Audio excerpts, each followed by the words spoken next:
Hello दोस्तों, आज हम लोग एक और नई वैकेंसी के बारे में बात करेंगे। ये वैकेंसी आपका जो है आईटीबीपी की तरफ से निकल के आया है। ठीक है, इंडो तिब्बतियन पुलिस फोर्स की तरफ से आपका वैकेंसी निकल के आया है। ठीक है, इसमें आपका जो है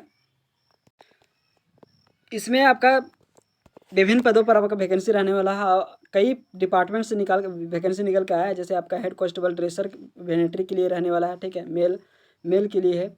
और वे हेड कांस्टेबल ड्रेसर वेनेटरी फीमेल के लिए वैकेंसी रहने वाला है। कांस्टेबल एनिमल ट्रांसपोर्ट के लिए वैकेंसी रहने वाला है। ठीक है, कांस्टेबल एनिमल ट्रांसपोर्ट फीमेल के लिए वैकेंसी रहने वाला है। कांस्टेबल कांस्टेबल कैनल मैन के लिए वैकेंसी रहने वाला है। ठीक है, तो आप लोग किसके लिए एलिजिबल हैं उसको देख करके आप लोग वैकेंसी को भर लीजिएगा। ठीक है, इंडियन तिब्बत का वैकेंसी रहने वाला है। मतलब आईटीबीपी की तरफ से वैकेंसी निकल के आया है। ठीक है, और इसमें आपका जो हेड कांस्टेबल ड्रेसर वेनेटरी मेल की जो वैकेंसी है उसमें आपका अंडर से जो बिलोंग करते हैं उनके लिए 4 वैकेंसी रहने वाला है। एससी में आपका एक भी वैकेंसी नहीं है। एसटी में आपका एक वैकेंसी रहने वाला है और ओबीसी में 3 वैकेंसी है। और टोटल इसमें जो है 8 वैकेंसी आपका रहने वाला है। ठीक है, उसके बाद आपका फीमेल में जो है हेड कांस्टेबल ड्रेसर वेनेटरी आप फीमेल में जो वैकेंसी है फीमेल के लिए उनके लिए आपका अनरिजर्व जो बिलोंग करते हैं उनके लिए एक वैकेंसी है। टोटल आपका एक पोस्ट है फीमेल के लिए।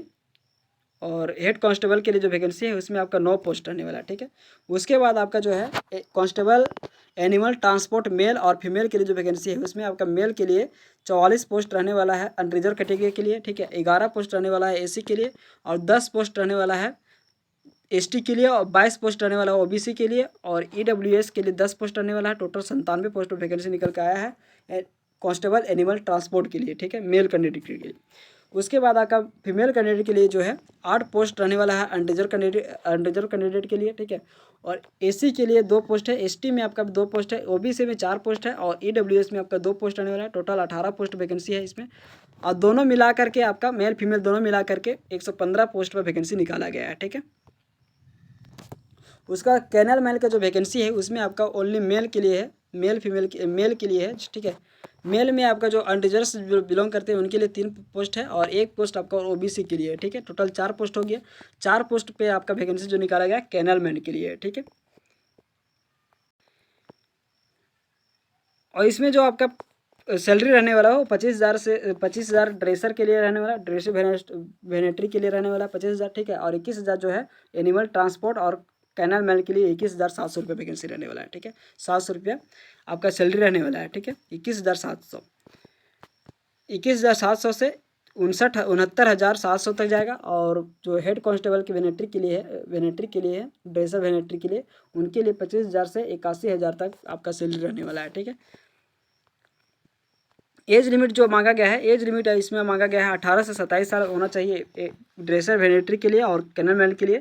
और कांस्टेबल ट्रांसपोर्ट के लिए जो वैकेंसी है उसमें आपका 18 से 25 साल मांगा गया है। ठीक है, उसके बाद हेड कांस्टेबल ड्रेसर में आपका जो है एजुकेशन जो मांगा गया है उसमें आपका 12 पास मांगा गया है। ठीक है, 12 पास होना चाहिए। और दूसरे में आपका जो है the candidate shall have past regular पारा, देखिए डिप्लोमा होना चाहिए। ठीक है, रेगुलर पारा वेनेटरी कोर्स होना चाहिए। ठीक है, और दूसरा number diploma certificate minimum 1 year का ड्यूरेशन होना चाहिए। किसमें तो वेनेटरी और थेरेपैक्टिक्स में आपका 1 ईयर का कोर्स होना चाहिए। ठीक है, ये आपका हेड कांस्टेबल वेनेटरी ड्रेसर वेनेटरी के लिए आपका हो गया। ठीक है, उसके बाद दूसरा में आपका जो है कांस्टेबल एनिमल ट्रांसपोर्ट के लिए मैट्रिकुलेशन मांगा गया है। ठीक है, किसी बोर्ड से मैट्रिकुलेशन मांगा गया है। ठीक है, मैट्रिक पास मांगा गया है एनिमल ट्रांसपोर्ट के लिए। ठीक है, कैनल मैन में अभी आपका जो है 10th पास ही मांगा गया है canal man constable canal man के लिए। और जो एज रिलैक्सेशन दिया गया है उसमें एसी एसटी के लिए 5 साल का दिया गया है और ओबीसी के लिए 3 साल का एज में छूट दिया गया है। ठीक है, इसमें आपका फिजिकल स्टैंडर्ड टेस्ट मांगा गया है फिजिएसटी का आपका टेस्ट होगा। ठीक है, जिसमें आपको हाइट मांगा गया है। All state and union territory के लिए जो कैंडिडेट है उनके लिए 170 सेंटीमीटर मेल के लिए हाइट मांगा गया है। फीमेल में आपका 157 सेंटीमीटर हाइट होना चाहिए। ठीक है, और candidate filing in the category जो है जैसे गढ़वाली कुमायूं या गोरखास दोगरास या मराठास एंड कैंडिडेट्स जो बिलोंग करते हैं इनके लिए आपको 165 सेंटीमीटर मांगा गया है, ठीक है, और 155 सेंटीमीटर फीमेल के लिए मांगा गया है, ठीक है। चेस्ट जो मांगा गया है, चेस्ट आपका जो है मेल कैंडिडेट के लिए है 5 सेंटीमीटर एक्सटेंड होना चाहिए। 80 सेंटीमीटर मांगा गया है यूनियन स्टेट, ऑल स्टेट और यूनियन टेरिटरी के लिए। और जो कैंडिडेट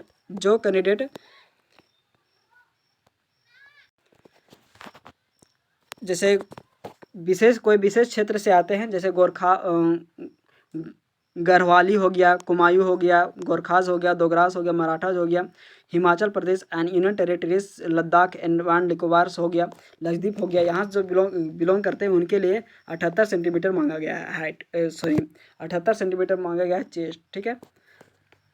अब फुला करके आपको एक्सटेंड करके जो होना चाहिए 1 सेंटीमीटर होना चाहिए, ठीक है। बाकी आप लोग अदर स्टेट या कोई यूनियन टेरिटरी से जो बिलोंग करते हैं उनको वो फॉर्म भरना चाहते हैं तो आप लोग नोटिफिकेशन को बढ़िया से पढ़ लीजिएगा, उसके बाद ही आप लोग फॉर्म को फिलअप कीजिएगा, ठीक है। सिलेक्शन प्रोसेस जो इसमें रहने वाला है वो पहला नंबर में आपका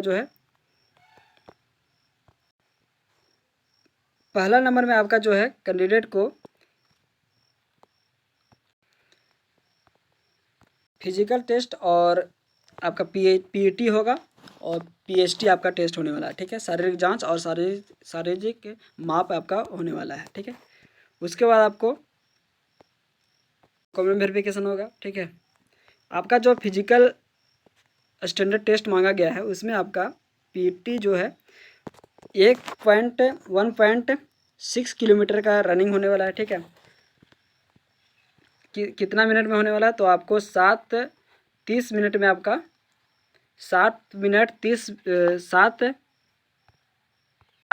सेकेंड में आपको 1.6 किलोमीटर का रनिंग होने वाला है, ठीक है। उसके बाद आपका 11 फीट का लॉन्ग जंप होगा, ठीक है, 3 चार्ज दिया जाएगा। उसके बाद 3.5 फीट का हाई जंप होगा जिसमें आपको 3 चार्ज दिया जाएगा, ठीक है। और फीमेल के लिए जो है 800 मीटर का रेस होगा, ठीक है। 800 मीटर का आपका रनिंग होने वाला है जिसमें आपको 4 मिनट 45 सेकंड में आपका रनिंग पूरा करना होगा, ठीक है। 9 फीट का आपका लॉन्ग जंप होगा जिसमें आपको 3 चांस दिया जाएगा और 3 फीट का आपका हाई जंप होगा जिसमें आपको 3 चांस का दिया जाएगा, ठीक है। ये आपका फेज 1 आपका एग्जामिनेशन होगा, ठीक है। फेज 1 में आपका पीएचडी और पीएचटी होगा आपका एग्जामिनेशन में होगा। उसके बाद आपका दूसरा एग्जामिनेशन में आपका होगा, दूसरा में आपका रिटन एग्जामिनेशन देना होगा, ठीक है। 100 मार्क्स का आपका रिटन एग्जामिनेशन होगा जिसमें आपको जनरल अवेयरनेस से क्वेश्चन जो पूछे जाएंगे वो आपका 5 क्वेश्चन रहेंगे 5 मार्क्स के, ठीक है। और क्वांटिटेटिव एप्टीट्यूड का जो रीजनिंग का जो क्वेश्चन रहेगा उसमें आपको 5 क्वेश्चन रहेंगे 5 मार्क्स का, ठीक है। 2 घंटा का समय मिलेगा हेड कांस्टेबल ड्रेसर के लिए, ठीक है। और इसमें आपका इंग्लिश रहने वाला है 5 क्वेश्चन 5 मार्क्स के। हिंदी रहने वाला है, जनरल हिंदी रहेगा 5 क्वेश्चन 5 मार्क्स का, ठीक है। वेटरनरी मेडिसिन एंड ट्रीटमेंट के लिए जो क्वेश्चन रहेगा उसमें आपका 80 क्वेश्चन रहेंगे 80 मार्क्स का, ठीक है। टोटल मिला करके 2 घंटा का समय दिया जाएगा, ठीक है। उसी प्रकार आपको कांस्टेबल एनिमल ट्रांसपोर्ट के लिए जो वैकेंसी है उसमें आपको 25 क्वेश्चन रहेंगे 25 क्वेश्चन रहेंगे जनरल अवेयरनेस और जनरल नॉलेज से आपका, ठीक है, 25 मार्क्स का रहेगा। उसके बाद आपका मैथमेटिकल एप्टीट्यूड से क्वेश्चन रहेगा जिसमें आपको 25 क्वेश्चन रहेगा 25 मार्क्स का, ठीक है। उसके बाद आपका जो है analytical optical aptitude and ability to observe and discuss pattern bilingual आपका क्वेश्चन रहेगा जिसमें आपको 25 क्वेश्चन रहेगा 25 मार्क्स का, ठीक है। वो उसके बाद आपका basic knowledge of candidate in English and Hindi आपका जो क्वेश्चन रहेगा जिसमें आपको 25 क्वेश्चन रहेगा 25 मार्क्स का। 2 घंटा का समय मिलने वाला है। कांस्टेबल और कैनवाल के लिए जो वैकेंसी उसमें आपका जनरल अवेयरनेस से 5 क्वेश्चन रहेंगे 5 मार्क्स के। क्वांटिटेटिव एप्टीट्यूड का रीजनिंग का क्वेश्चन रहेगा 5 क्वेश्चन 5 मार्क्स का, ठीक है।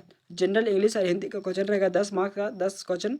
और डॉग हैंडलिंग और कैनल मेजरमेंट के लिए 80 क्वेश्चन रहेंगे 80 मार्क्स का। 2 घंटा का समय मिलने वाला है, ठीक है। सभी में आपका 2 घंटा का समय मिलेगा और 100 नंबर का आपका एग्जामिनेशन होने वाला है, ठीक है।